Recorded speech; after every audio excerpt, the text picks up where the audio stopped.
Assalamualaikum warahmatullahi wabarakatuh. Sahabat Dang sekalian, ketemu lagi di acara Obrolan Rakyat. Nah, malam hari ini di Obrolan Rakyat kita kehadiran tamu spesial ya. Saya sudah berapa kali ingin mengundang beliau di Obrolan Rakyat. Malam hari ini beliau bersedia untuk kemudian kita undang dan membahas isu yang lagi hangat diperbincangkan di publik Kota Bengkulu. Kita sapa dulu dua orang narasumber. Yang pertama Bapak Alamsyah MTPD. Beliau adalah Wakil Ketua 2 DPRD Kota Bengkulu. Terima kasih atas kehadirannya di tengah kesibukan. Kemudian yang kedua praktisi hukum dan beliau juga dulu mantan anggota DPR dan insya Allah ke depan akan menjadi anggota DPR kembali. Amin. Bapak Nuharman SH, advokat kondang di Kota Bengkulu. Nah, sahabat dan sekalian, mereka berdua ini sangat tepat sekali kalau kita minta mereka membahas isu yang lagi panas di Kota Bengkulu, yang ada juga masyarakat yang mengultimatum Wali Kota Bengkulu berkaitan dengan peraturan Wali Kota Bengkulu nomor 43 tahun 2019. Dan ini dalam tanda kutip sangat mencekik masyarakat berkaitan dengan urusan yang ada di Kota Bengkulu. Nah, saya langsung saja ke Pak Alamsyah yang memang sudah banyak ada yang berapa elemen yang datang ke DPR. Mungkin bisa diceritakan sejauh ini berapa elemen saja yang sudah datang ke DPR berkaitan dengan keluhan perwal ini. Silakan. Baik, izin ya. Assalamualaikum warahmatullahi wabarakatuh. Waalaikumsalam. Terima kasih Bung Mulyan Sori. Maaf baru sempat hadir di acara obrolan dengan berbagai pertimbangan. Jadi kalau kita bicara tentang peraturan Wali Kota nomor 43 tahun 2019 ini, kita lihat dari dua aspek sebenarnya. Pertama kita lihat dari aspek dampak dari perwal itu. Kemudian yang kedua kita lihat dari aspek dasar hukum dari perwal itu. Ada perwal itu. Ada perwalnya itu. Jadi yang pertama adalah dengan segera diberlakukannya perwal itu dan sudah berlaku per Januari 2020 sebagaimana disampaikan oleh Bapenda pada saat itu diterapkannya 1 Januari 2020. Maka pada saat itu kemudian ada reaksi dari masyarakat. Ya, kemudian mereka datang ke DPR, salah satunya ada perkumpulan para notaris, kemudian perhimpunan para pengusaha properti, kalau nggak salah. Iya. Kemudian ada warga masyarakat yang mengeluhkan nilai perolehan BPHTB yang harus dia bayar, sebagaimana kemudian lazim sebelumnya dia membayar tidak sebesar itu. Dan ini berlipat-lipat. Ya, oleh karena itu kemudian kita di fraksi PKS itu kemudian melakukan kajian. Kita melakukan kajian mendalam. Oh, berarti ini kebijakan kalau dilakukan dan kemudian berdampak kepada sesuatu yang tidak baik pada masyarakat, ada yang salah. Makanya kita kaji. Karena sebaiknya kebijakan itu justru harusnya membuat sesuatu itu menjadi tenang. Nah, kebijakan yang dilahirkan seharusnya juga mensejahterakan rakyat. Oleh karena itu kemudian kita lakukan kajian. Nah, mungkin saya langsung saja kajiannya. Yang pertama mungkin ya, lahirnya perwal ini kan berkenaan dengan BPHTB ya, biaya perolehan hak tanah dan bangunan. Setelah kita lihat yuridis formal yang kemudian nyantum di atasnya itu sebagai bahan pertimbangan hanya berpedoman kepada peraturan daerah nomor 6 tahun 2011 pasal 4 ayat 1. Jadi BPHTB itu hanya menggunakan NPOP. Tetapi sebenarnya ada ayat yang kedua menjelaskan tentang NPOP itu nilai perolehan objek pajak melalui transaksi dan harga pasar. Nah, disinilah kemudian perwal itu mendasarkan harga BPHTB itu dengan zonasi. Kemudian setelah kita tanya kepada pihak yang bersangkutan, penetapan zonasi itu mereka pakai apresial. Nah, cuman masalahnya adalah ketika kita dekatkan dengan hukum di atasnya, ada potensi tidak sinkron. Karena tidak ada pendelegasian dari peraturan daerah itu nomor 6 tahun 2011 dan undang-undang ya nomor 28 tahun 2009 itu tentang pajak daerah dan metode daerah itu mendelegasikan untuk kemudian menetapkan BPHTB dalam bentuk lain. Jadi hanya dalam bentuk NPOP. Kalau seandainya NPOP itu transaksi berarti ada kesepakatan penjual dan pembeli. Kalau di harga pasar berarti disesuaikan dengan kondisi pada saat itu. Bisa jadi tahun ini berubah dengan tahun depan. Itu harga pasar. Nah, kalaupun misalnya ternyata NPOP lebih rendah atau tidak diketahui, maka yang diberlakukan adalah NJOP, nilai jual objek pajak. Itu yang ada di PBB. Maka sebenarnya kalau kita ingin bicara tentang PAD, sebenarnya optimalnya di PBB, bukan di BPHTB. Itu yang kita sampaikan. Oleh karena itu ada potensi itu yang menyebabkan sehingga ketika ditetapkan nilai zonasi atau dengan nilai tanah berdasarkan zonasi itu, maka peluang perolehan biaya tanah dan bangunan itu menjadi berlipat-lipat. Ini yang kemudian menurut kita cukup membuat masyarakat juga menjadi yang menjerit lah, banyak mengeluh ya. Ini mungkin kajian secara lebih formal. Makanya ada potensi itu, maka kita harapkan untuk kemudian ditinjau kembali atau bila perlu kita batalkan karena memang dasar hukum di atasnya juga lemah gitu. Dan itu kan perda, ini kan mengesampingkan perda juga. Ya. Nah, hasil dari hearing kawan-kawan beberapa lembaga, baik itu dari kawan-kawan notaris, kemudian juga dari pengusaha pengembang perumahan dan sebagainya, itu DPR sudah menyuarakan itu kan? Sudah. Jadi perlu kita dudukkan bahwa perkada itu produk pemerintah daerah. Kalau dia perda itu produk DPR dan pemerintah daerah. Artinya dalam perwal itu tidak ada keterlibatan DPR. Nah, DPR ini tidak bisa juga membatalkan serta-merta. Maka kemudian kita panggil pihak-pihak yang berkaitan bahwa perwal ini atau perkada ini ya kita sampaikan dengan berbagai kajian untuk kemudian awalnya itu kita minta ditunda pemberlakuannya sampai kemudian ketemu titik temu kira-kira dasar hukum yang digunakan sudah tepat atau segala macam atau seperti apa nilai zonasi ini cara mengukurnya. Tetapi dalam pelaksanaannya ya tidak ditunda, tetap jalan saja. Tetap jalan. Artinya DPR pun sudah bersuara sudah. Tapi kemudian pemerintah Kota Bengkulu tetap jalan dengan Perwal nomor 43 tahun 2019 ini. Nah, saya ke Pak Nuh kan. Saya sedikit simulasikan biar masyarakat paham juga Pak Nuh. Jadi ada warga Kota Bengkulu, ada warga juga yang mengurus ya, bukan dalam artian ada warga juga yang mengurus, yang mereka juga pada saat ke Bapenda itu sok dengan tarif yang begitu mahal berkali-kali lipat itu akhirnya menunda transaksi itu. Nah, mungkin Pak Nuh juga sebagai praktisi hukum secara komprehensif mungkin bisa membedah ini Pak Nuh. Seperti apa perwal yang memberatkan masyarakat itu? Baik, jadi kalau dari kajian hukum ya terkait dengan peraturan pemerintah, peraturan daerah, kemudian ada di bawahnya perwal dan lain sebagainya. Ini kan dikeluarkan oleh pemerintah daerah tentu harus yang pertama itu kan tidak bertentangan dengan yang di atasnya. Ya kalau perwal atau perkada itu ya dia tidak boleh bertentangan dengan perda dan undang-undang yang di atasnya. Dan undang-undang di atasnya. Betul. Makanya tadi oleh DPRD sudah disampaikan bahwa setelah dikaji kemudian ada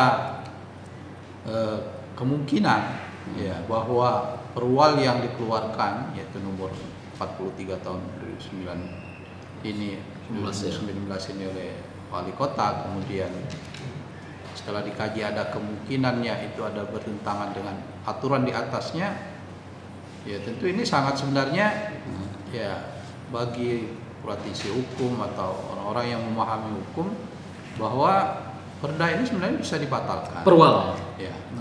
Jadi perwal itu bisa dibatalkan. Ya. Apalagi ini perwal.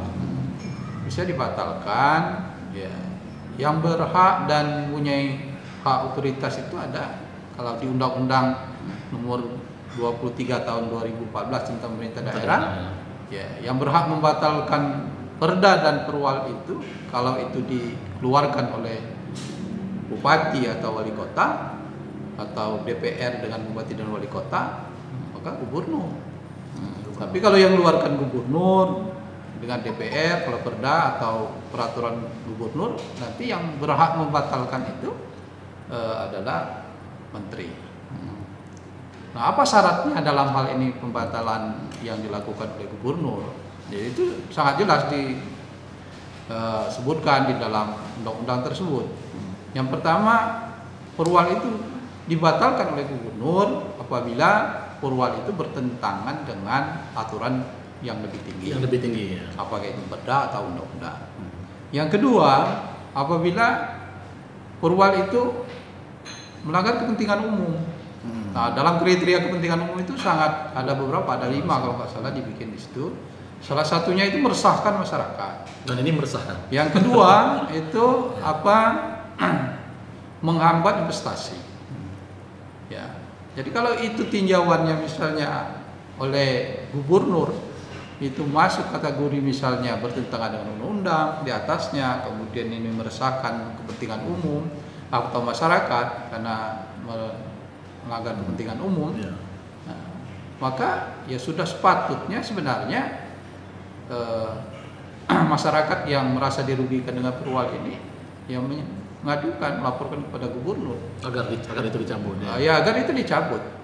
Dan di daerah-daerah lain itu sudah banyak perwal yang dicabut oleh gubernur berkaitan dengan ya tadi, karena itu satu bertentangan dengan undang-undang di atasnya atau peraturan di atasnya. Yang kedua ya itu tadi bikin bertentangan dengan kepentingan umum tadi. Ya, meresahkan juga. Ya, Tapi yang paling penting itu bertentangan dengan aturan yang di atasnya. ya, itu yang pertama. Yang kedua itu dua-duanya yang bisa terjadi atau salah satunya bisa terjadi. Artinya kalau ini artinya tinggal gubernurnya mau atau enggak kan? Harusnya mau kan? Ya itu karena hak itu diberikan oleh pemerintah pusat, itu kan disebutkan di dalam undang-undang itu bahwa gubernur diberikan tugas itu sebagai wakil pemerintah pusat.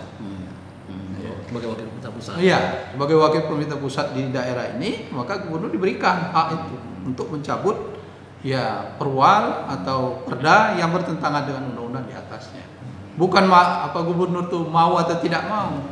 Ya selama itu bertentangan dengan undang-undang di atasnya, ya gubernur harus mau. Mestinya dicabut. Ya. Harus dicabut lah. Atau ini misalnya bertentangan dengan kepentingan umum, ya gubernur harus mencabut. Bukan persoalan ini mau atau tidak mau. Tapi pasti, ya saya yakin di gubernur ada karo hukumnya.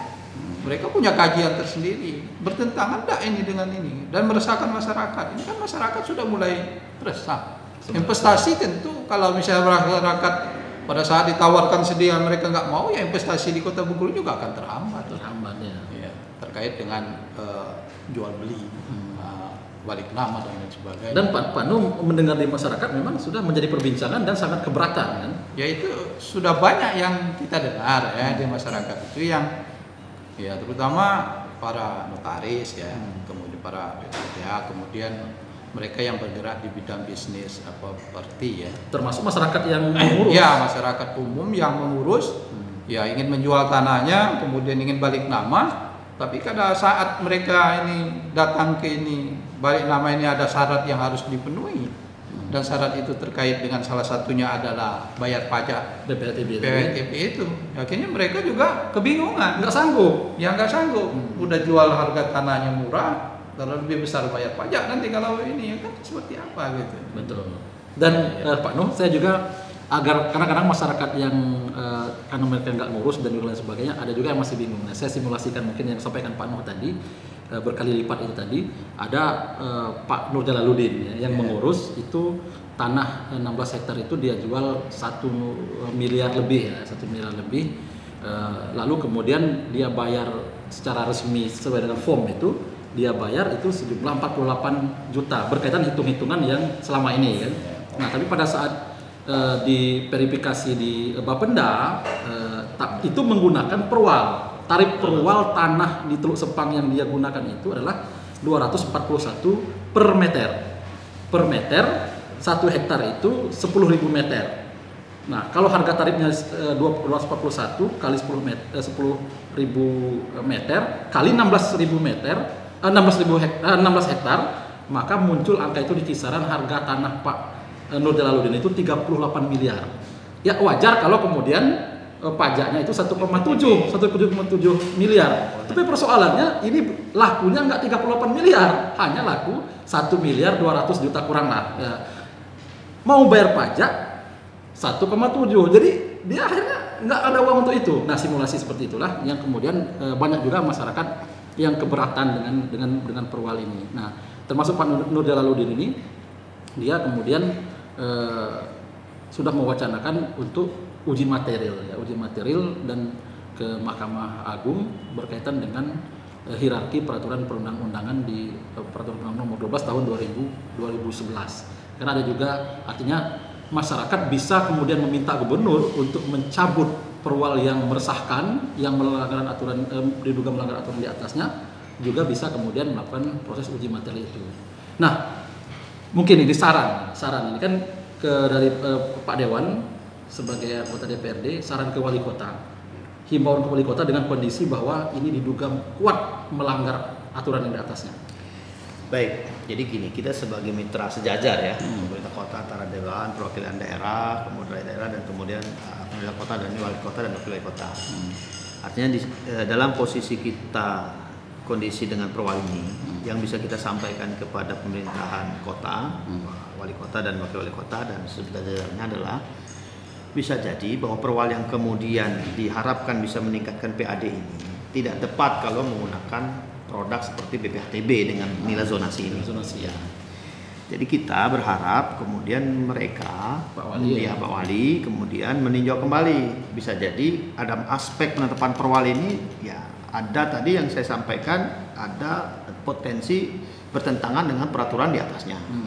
Ya.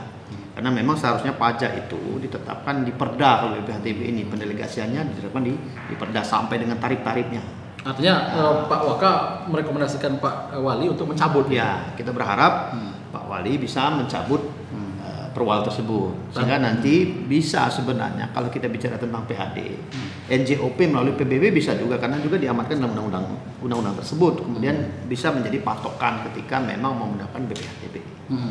Jadi itu ya. Itu ya, jadi rekomendasi ini tegas sekali. Biasanya kan anggota DPR ini kan ya kita nanti sebetulnya suaranya. Jadi malam hari ini Pak Waka sudah bersuara tegas mengatakan agar Pak Wali ya mencabut peraturan wali kota itu karena memang sudah ini. Nah sekarang saya ini ke Pak Nuh lagi nih Pak Nuh. Ya. Misal ini kan yang menjadi kendala. Ini dugaan saya kalau Pak Wali ini mencabut perwalnya, sementara pungutan ini sudah berlangsung lama. Tadi kata informasi dari Pak Waka tadi dari tahun Januari 2020 kan dari penjelasan Bapenda. Nah, mungkin menjadi berat hati Pak Wali itu mungkin ya dugaan saya bahwa pada saat itu sudah dipungut sementara dia cabut sendiri misalkan, bagaimana pungutan yang sudah dilakukan itu? Apakah harus dikembalikan? Akhirnya dia mencabut menjilat ludah sendiri bahasanya kan. Nah, Pak Nuh melihat seperti itu seperti apa kira-kira? Ya kalau dari aspek hukum ya. Jadi segala sesuatu itu memang ya pasti ada Akibatnya ya. Misalkan dia mencabut tadi ya. Kalau misalnya dicabut oleh Pak Wali, mungkin ada konsekuensi lain yang nanti dituntut oleh masyarakat, gitu ya, terkait dengan apa yang selama ini sudah ditarik. Seperti apa? Karena kita juga masih belum tahu gitu ya. Apakah perwal yang dibikin oleh Pak Wali ini sudah dilakukan pendaftarannya ke gubernur gitu?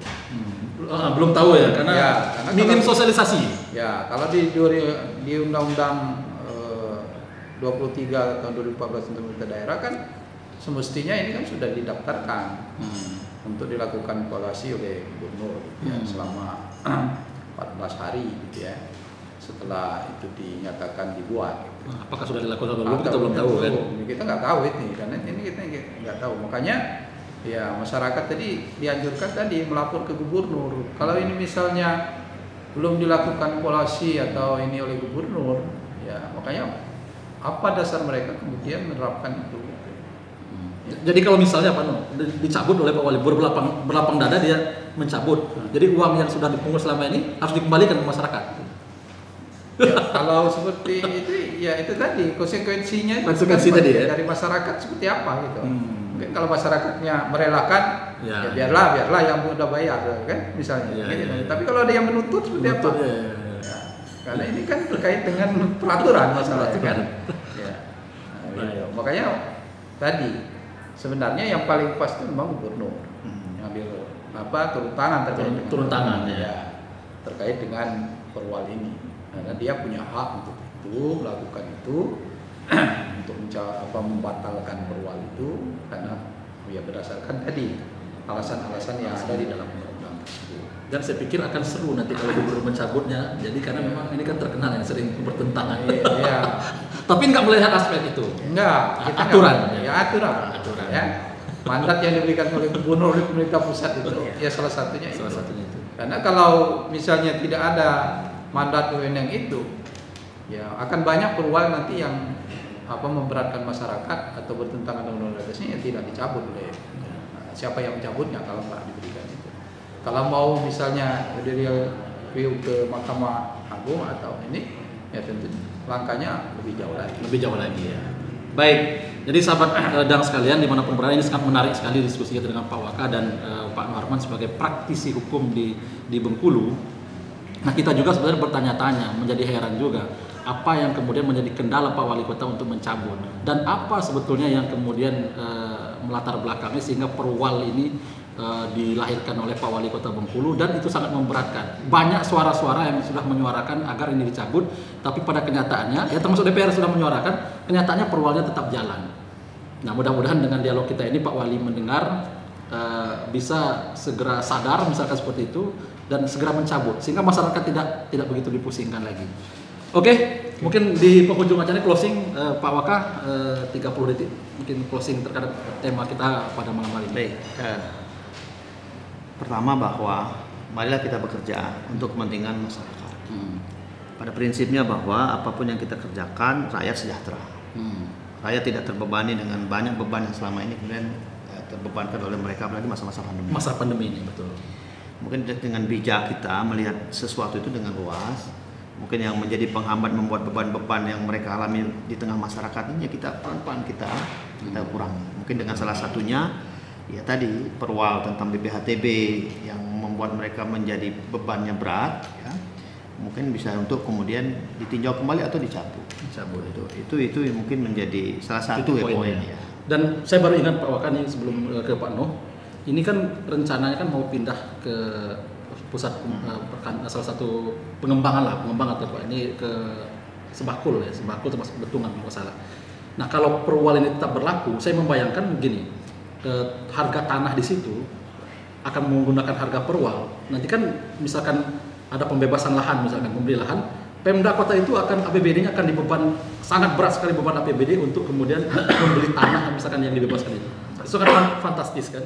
Itu juga harus jadi kajian dari DPR. Baik, sekarang ke Pak Noh, mungkin ke closing ya Pak Noh. Ya, kalau kita dari praktisi hukum melihat bahwa karena perwal nomor 43 2019 ini memang banyak yang sudah menyuarakan, ya maka tentunya yang paling tepat itu bagaimana kemudian persoalannya harus diselesaikan. Nah, jalan yang diberikan oleh undang-undang juga untuk penyelesaiannya salah satunya bahwa perwal ini bisa dibatalkan oleh gubernur. Ya, dengan syarat tadi apabila bertentangan dengan di atasnya, kemudian tentu gubernur punya kajian tersendiri. Dan apa yang disampaikan oleh masyarakat itu adalah bagian dari ya bagaimana tegaknya suatu aturan di tengah-tengah masyarakat itu dengan adil. Baik, terima kasih Pak Nuharman SH, praktisi hukum, kemudian juga Pak Waka 2 DPRD Kota Bengkulu, Pak Alamsah MTPD atas kehadirannya. Mudah-mudahan di tema-tema yang lain kita berdiskusi kembali. Mudah-mudahan bermanfaat. Sampai jumpa di obrolan lain berikutnya. Assalamualaikum warahmatullahi wabarakatuh. Waalaikumsalam.